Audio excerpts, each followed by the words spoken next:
Hello and I welcome you to Vigyan recharge. Bharat बहुत ही तेजी से AMCA यानी कि एडवांस मीडियम कॉम्बैट एयरक्राफ्ट पर काम कर रहा है, लेकिन इसमें ऐसा खास क्या है, हर जगह इसकी ही क्यों चर्चा है। अब भारत जो 5वीं पीढ़ी का फाइटर जेट बनाने वाला है उसे गोस्ट ऑफ द स्काई कहा जाएगा और इसके पीछे बहुत ही सॉलिड रीजन है। भारत का MiG-21, मिराज 2000 और सुखोई 30 MKI इनके बॉम्ब और मिसाइल विंग्स के नीचे लटके रहते हैं, जिनका स्ट्रक्चर हार्ड और मेटेलिक होता है। इसके अलावा मिसाइल के फिन्स, फ्यूल टैंक का कर्व, ये सारी चीजें रेडार वेव्स को रिफ्लेक्ट करती हैं, जिनकी वजह से ऐसे प्लेन्स की लोकेशन का पता लग जाता है। अब इस समस्या का इलाज है इंटरनल वेपन बे, यानी कि AMCA में आपको वेपन्स बाहर लटके हुए दिखाई नहीं देंगे। ये अपनी सारी मिसाइल, सारे बॉम्ब्स को अपने अंदर एक वेपन बे के अंदर स्टोर करके चलेगा। इसका वेपन बे 0.3 से 1 सेकंड के बीच में खुल के बंद हो जाएगा। अब ये सब करने के बाद लो RCS का भी ध्यान रखा जाता है। अब ये क्या चीज है? देखो, जब किसी चीज से रेडियो वेव्स या रेडार की वेव्स टकराकर वापस जाती हैं, तो वो चीज रेडार पर कितनी बड़ी दिखाई दे रही है, ये उसके RCS पर निर्भर करता है। यानी जितना RCS छोटा होगा, कम होगा, वो चीज रेडार पर उतनी ही छोटी दिखाई देगी। मतलब उदाहरण के लिए सुखोई 30 MKI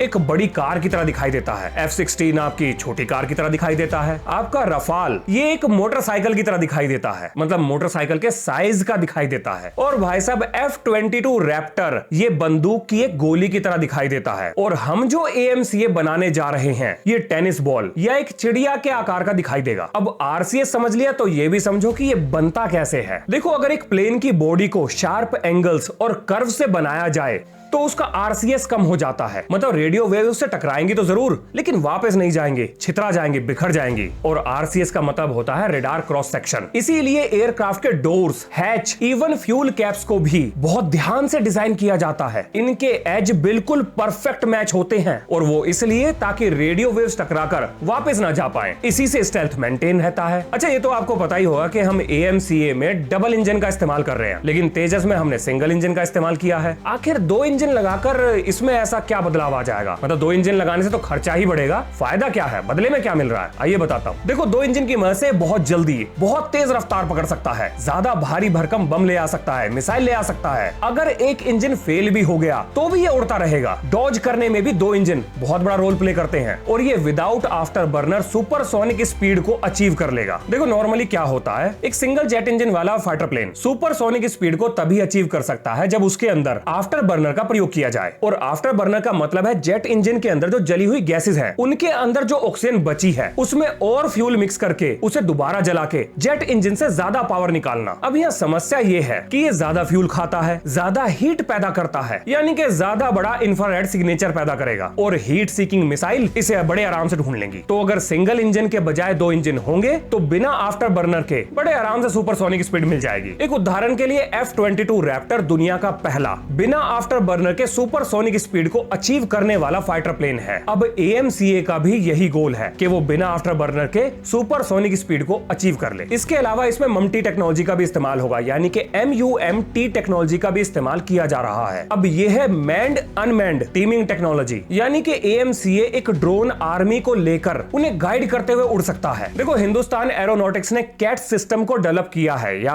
कर रहे हैं, यानी कि कॉम्बैक्ट एयर टीमिंग सिस्टम, यानी कि उड़ने वाली ऐसी मशीन्स की टीम जो हवा में AMCA के आदेश को आंख बंद करके फॉलो करेगी। मतलब लड़ाई में AMCA का पायलट एक कमांडर की तरह होगा। हालांकि ये ड्रोन्स अपने आप अपने डिसीजन लेने के लिए, मतलब AI की मदद से डिसीजन लेने के लिए पूरी तरह से फ्री होंगे, लेकिन ये AMCA से डाटा लेंगे, इंस्ट्रक्शंस लेंगे, और आगे जाकर एनिमी पे जासूसी, हमला और यहां तक कि अपने आप को सेक्रीफाइस भी कर देंगे। मतलब ये खुद तबाह हो जाएंगे लेकिन फाइटर प्लेन को बचा लेंगे। ये ड्रोन एनिमी के सेम साइट पर जाकर गिर सकते हैं, यानी कि सरफेस टू एयर मिसाइल के ऊपर जाकर गिर सकते हैं, और अगर दुश्मन ने इसके ऊपर अपना रेडार ऑन किया तो तुरंत ये उसके रेडार की लोकेशन को AMCA के पास भेज देंगे, और फिर AMCA वहां से मिसाइल फायर करके सेम साइट और रेडार को तबाह कर देगा। इसके अलावा AMCA ओपन मॉड्यूलर आर्किटेक्चर का इस्तेमाल भी करेगा। अब इसका क्या मतलब है, ये भी समझो। देखो, ओपन आर्किटेक्चर एक असेंबल्ड किए हुए डेस्कटॉप की तरह है। कोई पार्ट खराब हुआ या आपको अपग्रेड करना हुआ तो पार्ट निकालो, नया डालो। अगर बहुत ज्यादा एडवांस टेक्नोलॉजी नहीं हुई तो कंपैटिबिलिटी का इशू भी नहीं आएगा। अब इसका फायदा ये होगा कि नए बॉम्ब्स, मिसाइल को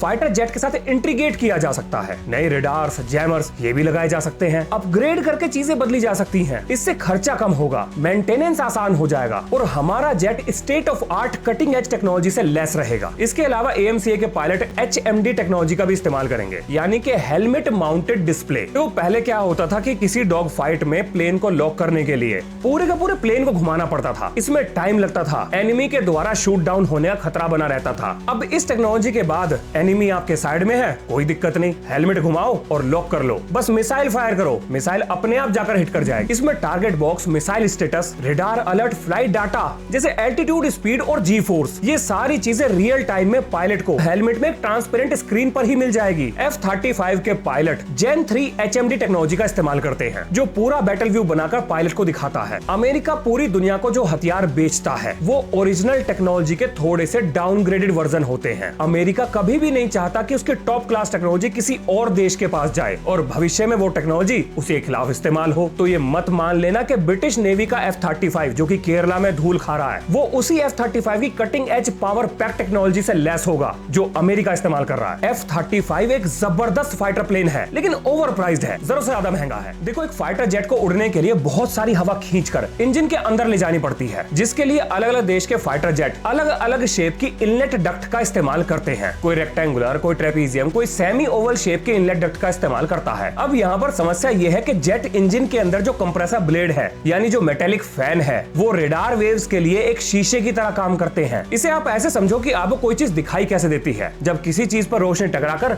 वापस हमारी आंखों पर आती है। रेडार भी इसी तरीके से देखता है, जब रेडियो वेव्स किसी चीज पर टकराकर वापस आएंगी तभी उस चीज की लोकेशन का पता लगेगा। अब AMCA में हमने कंप्रेसर ब्लेड तक जाने वाले रास्ते को S की तरह घुमावदार बनाया है, ताकि रेडियो वेव सीधा कंप्रेसर ब्लेड तक ना जा पाए और अभी ये डक्ट के अंदर रिफ्लेक्ट होती हुई अपनी एनर्जी को खोकर रेडार तक वापस नहीं जा पाएंगी और प्लेन रेडार से गायब हो जाएगा। इसके अलावा AMCA के ऊपर रैम यानी कि रेडार एब्जॉर्बिंग मटेरियल की कोटिंग भी करी जाएगी, जो रेडियो वेव्स को एनर्जी में बदल देंगी, यानी कि रेडियो वेव्स टकराकर वापस नहीं जाएंगी। अब यहाँ पर आप रैम की कोटिंग कर तो लोगे, लेकिन इसके बाद जो खर्चे के पर्चे भरेंगे, यानी कि इस एयरक्राफ्ट के जो नखरे उठाने पड़ेंगे, अब वो सुनो। रैम की कोटिंग बहुत ही सेंसिटिव होती है, गर्मी, अल्ट्रावायलेट रेडिएशन और ज्यादा ह्यूमिडिटी में खराब हो सकती है। इसीलिए इसको 24 घंटे 20 से 25 डिग्री के तापमान पर, यानी कि कंट्रोल्ड एनवायरनमेंट में रखना पड़ेगा, जहाँ पर ह्यूमिडिटी 50% से कम ही होनी चाहिए। और ये तो कुछ भी नहीं, इसके ऊपर धूल का कण नहीं पड़ना चाहिए, इसीलिए HEPA फिल्टर्स का इस्तेमाल होगा, यानी कि high efficiency particulate air filters का इस्तेमाल होगा। हमारा बाल लगभग 70 माइक्रोन के आसपास का होता है और ये एयर फिल्टर उसके 200 गुना छोटे पार्टिकल को भी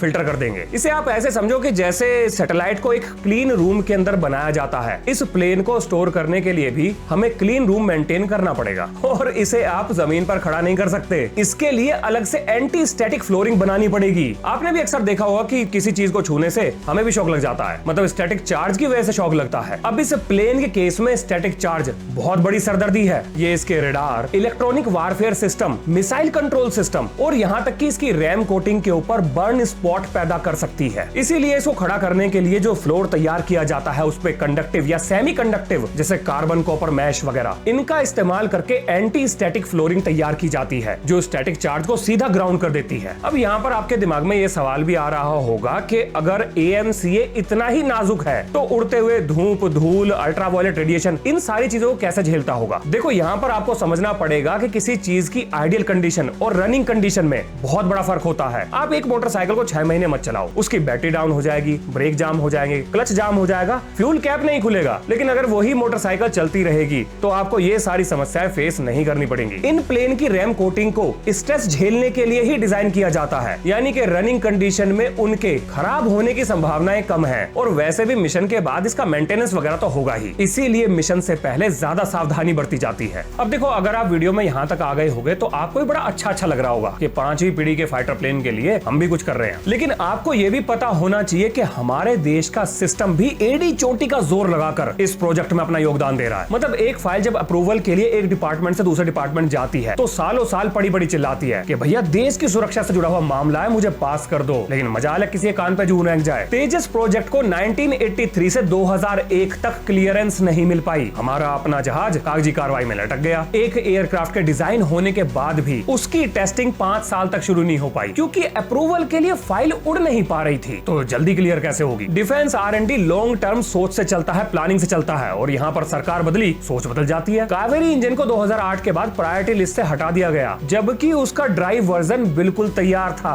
और आपके DRDO और इंडियन एयरफोर्स ये तो गजब ही खेला करते हैं। इनकी भी सुनो। कभी कभी DRDO ऐसे प्रोडक्ट डिजाइन कर देता है बिना ये जाने कि भाई जो उसका इस्तेमाल करने वाला है उसे उसके अंदर क्या चाहिए। तेजस का पहला वर्जन इंडियन एयरफोर्स को कभी पसंद नहीं आया था और डीआरडीओ और एयरफोर्स के बीच जो तुक्के फजीते हुए थे ये आपने अखबारों और न्यूज में खूब सुने होंगे। और जब सारा रायता फैल गया तब जाकर डीआरडीओ और इंडियन एयरफोर्स को समझ में आया कि भैया आपस में बातचीत भी करनी चाहिए, मतलब एक दूसरे को बताना भी होता है कि हमें क्या चाहिए और पूछना भी है कि भाई साहब आपको क्या चाहिए। तेजस का दूसरा वर्जन तब बनाया गया जब इंडियन एयरफोर्स ने डीआरडीओ को बिल्कुल साफ शब्दों में कह दिया कि ये रेडार, रिफ्यूलिंग प्रोब और बियॉन्ड विजुअल रेंज की मिसाइल इसके अंदर लगनी ही चाहिए। आप मेहनत का लेवल देखो सिस्टम का, किस हद तक डिफेंस प्रोजेक्ट को फेल करने के लिए एडी चोटी का जोर लगाया जा रहा है। और बताऊं, ये सुनो, सरकारी कंपनियों के कर्मचारी बिल्कुल कछुए की रफ्तार से काम करते हैं। प्रोजेक्ट डिले हो रहा है, होने दो, प्राइवेट को हम काम ना देंगे। वो तो अब जाकर एल&टी, टाटा जैसी कंपनीज को एएमसी और तेजस के छोटे छोटे कामों के लिए प्रोजेक्ट मिलने लगे हैं। पहले तो प्राइवेट कंपनियों को काम देता ही ना था और वहीं पर लॉकहीड, रेथरॉन, बोइंग जैसी कंपनीज अपने छोटे छोटे कामों के लिए नए नए स्टार्टअप्स को भी प्रोजेक्ट देती हैं कि जाओ बच्चों तुम भी हाथ साफ कर लो, कल को बड़े बनोगे तो फायदा अपने ही देश का होगा। इसके अलावा एनुअल बजट में फंड तो अलॉट होता है लेकिन क्लियर होने में सालों का समय लगता है। 2021 में एएमसीए का डिजाइन फेज कंप्लीट हो गया था लेकिन 2023 तक कैबिनेट कमेटी ऑन सिक्योरिटी ने फुल स्केल डेवलपमेंट का क्लियरेंस ही नहीं दिया। मतलब एक क्लियरेंस देने में 2 साल लग गए और क्लियरेंस भी तब जाकर दिया जब यह पता लगा कि चाइना ने 5th जनरेशन फाइटर प्लेन की 150 से ज्यादा यूनिट्स तैयार कर दिए हैं और कल को ये फाइटर प्लेन हमारे देश की एलएसी पे यानी कि हमारे कान पे भिन भिन आएंगे। इसके अलावा एक और बहुत बड़ी बीमारी है, हमारे यहाँ पर R&D में कहावत है, चमड़ी जाए पर दमड़ी ना जाए। मतलब देश की सुरक्षा के लिए कोई रिसर्च एंड डेवलपमेंट हो या ना हो पर पैसे बर्बाद नहीं होने चाहिए। वैसे माँ जी, बहना जी, भैया जी, पिताजी, ऐसी योजनाओं के लिए पैसे की कोई कमी नहीं है और जो लोग सत्ता से बाहर हैं वो भी कम नहीं है। अपने मैनिफेस्टो में उन्होंने भी ऐसी ही स्कीम चलाने के वादे किए थे। ये सब एक ही थाली के चट्टे बट्टे हैं। अब पैसे की कमी की वजह से नए आइडियाज को डिले या रिजेक्ट कर दिया जाता है। ये काम नहीं करेगा, वो काम नहीं करेगा, ये बोलकर पेपर पर ही काम बंद कर दिया जाता है। कावेरी इंजन में आफ्टर बर्नर वर्जन 2006 से 2009 के बीच में फेल हो गया था। इसके बाद इस पूरे प्रोजेक्ट को ही फ्रीज कर दिया गया, जबकि यूएस, चाइना और अमेरिका जैसे देश 4-5 बार फेल होने के बाद भी अपने प्रोजेक्ट को चालू रखे थे। इस सड़े हुए सिस्टम की वजह से ही हमारा देश तरक्की नहीं कर पा रहा है क्योंकि रिसोर्सेज की हमारे पास कमी नहीं है। इस सिस्टम को रिबूट की सख्त जरूरत है। अब ये होगा कैसे, आइए इस पे बात करते हैं। भारत को एक स्ट्रेटेजिक डिफेंस प्रोजेक्ट एक्ट की जरूरत है। अमेरिका में नेशनल डिफेंस ऑथराइजेशन एक्ट है जो हर मेजर प्रोजेक्ट की डेडलाइन सेट करता है और डिले होने पर ऑफिशियल इन्वेस्टिगेशन होती है। हमारे यहाँ पर भी लीगल डेडलाइन होनी चाहिए, समय समय पर ऑडिट्स होने चाहिए, अकाउंटेबिलिटी फिक्स होनी चाहिए और मिशन मोड में गवर्नमेंट को काम करना चाहिए। इसके अलावा ज्वाइंट प्रोजेक्ट मैनेजमेंट यूनिट का गठन होना चाहिए। जैसे चंद्रयान 3 के दौरान इसरो ने इंटीग्रेटेड मिशन कंट्रोल रूम बनाया था, यानी कि हर वो डिपार्टमेंट जो कि चंद्रयान 3 से जुड़ा हुआ था सबके सब एक ही फ्लोर के नीचे काम कर रहे थे। इसी तरीके से DRDO, armed forces, Hindustan aeronautics limited, ministry of defence, ministry of finance, इन सबके टॉप इंजीनियर्स और मैनेजर्स को इकट्ठा करके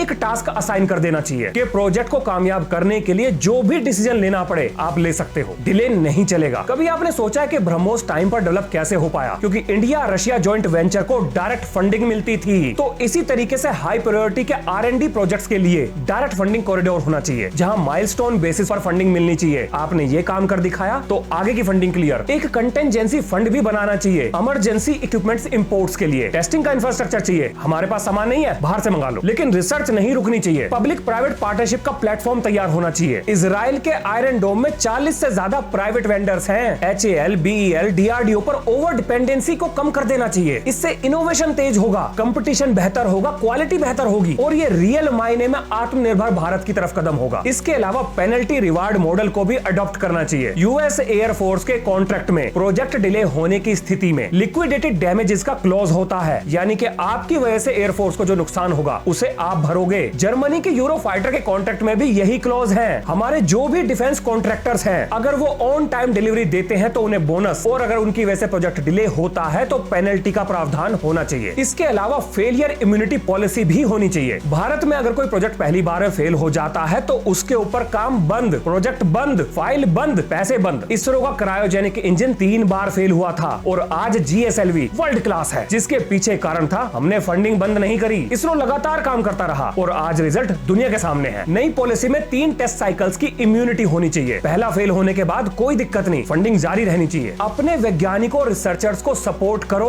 वो किसी पड़ोसी देश के लिए काम नहीं कर रहे, हमारे लिए कर रहे हैं। अब आते हैं सबसे जरूरी हिस्से पर, यानी कि एजुकेशन सिस्टम। यूएस के अंदर DARPA grand challenge, NASA open innovation, Lockheed Martin, Boeing national student challenges जैसे कंपटीशन को ऑर्गेनाइज कराते हैं। इनमें स्कूल्स के, कॉलेजेस के बच्चे पार्ट लेते हैं और इसका रिजल्ट क्या निकला? अमेरिका में 14 साल के बच्चों ने ड्रोन नेविगेशन सिस्टम डेवलप कर दिया। मतलब कॉलेज का एक project direct military grade system में इंटीग्रेट हो गया। चलो अमेरिका तो बहुत एडवांस है, चाइना से सीख लो। चाइना में national defence student programme, military civil fusion, tier 2 tier 3 cities में रीजनल लैब्स बनाई गई हैं। अब इनसे जुड़े हुए छोटे बच्चे एआई, रोबोटिक्स ऐसी फील्ड्स में अपने हाथ आजमा रहे हैं और इनके द्वारा किए गए इनोवेशन को डायरेक्ट पीएलए से फंडिंग है, यानी कि पीपल लिबरेशन आर्मी से। अब ये तो हो गया विदेशों की बातें। भारत क्या कर सकता है? भैया बच्चों की पढ़ाई का सिस्टम बदलो, उन्हें वो चीजें सिखाओ जो भविष्य में इस्तेमाल होंगी। आउटडेटेड चीजों से कुछ नहीं मिलने वाला। हमारे एजुकेशन सिस्टम को टॉनिक की नहीं, स्टेरॉइड्स की जरूरत है। सबसे पहले तो सिलेबस में बदलाव करो। बेसिक इलेक्ट्रॉनिक सेंसर्स ऐसी चीजें लेकर आइए जिसको देखकर बच्चे का पढ़ने का मन करे। उनके हाथों में छोटे छोटे इक्विपमेंट्स दीजिए ताकि वो चलाना सीखे, इलेक्ट्रॉनिक्स को समझे, कंप्यूटर को समझे। और हमारे देश में कंप्यूटर रूम में ले जाते हैं और कहते हैं छूना नहीं, खराब हो जाएगा। और ये प्राइवेट स्कूल्स में हो रहा है, सरकारियों की तो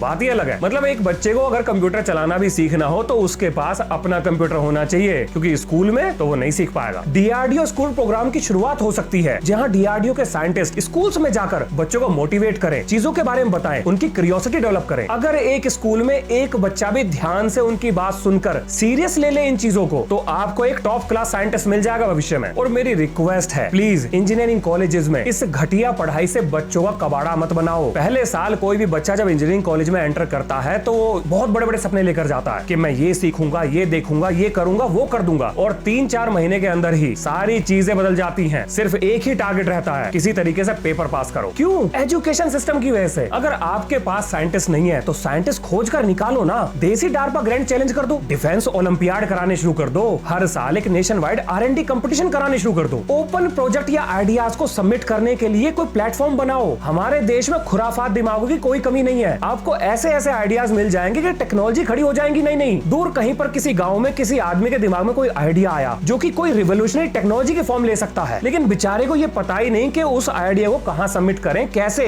दुनिया के सामने लेकर आए। तो उसे रास्ता दो, और अगर आपको उसके आइडिया में या प्रोजेक्ट में कुछ दम दिखता है तो उसे ग्रांट दो, फंडिंग करो। अगर किसी देश का भविष्य बर्बाद करना है तो उसके एजुकेशन सिस्टम को तबाह कर दो। पर मुझे उम्मीद है कि शायद कहीं पर कोई इस बारे में जरूर सोच रहा होगा और शायद हमें भी अच्छे दिन देखने को मिल जाए। अगर इस वीडियो से जुड़ा हुआ कोई सवाल या सुझाव हो, या फिर आप अगली वीडियो किस टॉपिक पर चाहते हैं तो कमेंट में जरूर लिखें। तो ये है इस वीडियो का अंत। मिलते हैं नेक्स्ट वीडियो में। जय हिंद, जय भारत।